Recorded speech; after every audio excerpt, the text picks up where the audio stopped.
اصلا آماده نبودم.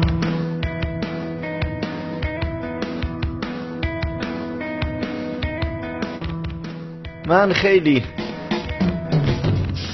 آهنگ راک دوست دارم. نه البته من اینقدر دیوونه نیستم. دیدی چه شکلی میشن؟ یا مثلا اینجوری.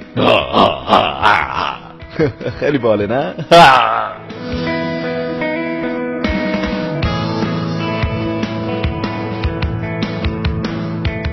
خب من نه دست دارم نه پا، ولی خیلی ممنونم از اینکه این رون مرغا دارم.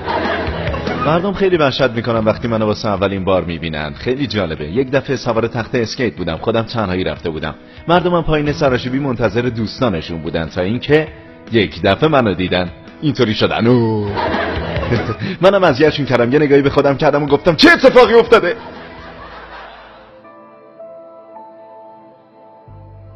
منم یه زمان تو زندگیم به این فکر میکردم که چه کاری میتونم بکنم و چه کاری نمیتونم بکنم. گاهی به این فکر میکنید که ای کاش اینو داشتم و ای کاش اینو نداشتم، اما بعد متوجه میشید که چی دارید. این جمله هیچ معنی تو زندگی من نداره که بگم ای کاش دست و پا داشتم، ای کاش دست و پا داشتم، ای کاش دست و پا داشتم. ای کاش کمکی نمیکنه. اما چیزی که تو زندگی دیدم قوانینیه که باید بهش عمل کنیم. اولیش شکرگزاریه.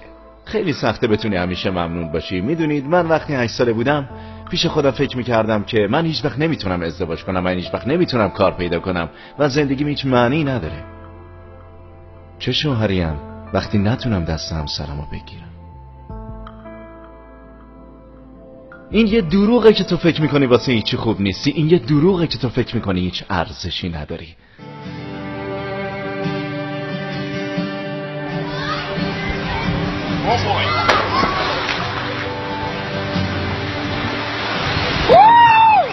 از سرما دستم هیچ حسی نداره. من عاشق زندگیم. بعضیا میپرسن تو چطوری میتونی همیشه لبخند داشته باشی؟ خب منم میگم خب داستانش طولانیه و البته خیلی هم ساده است.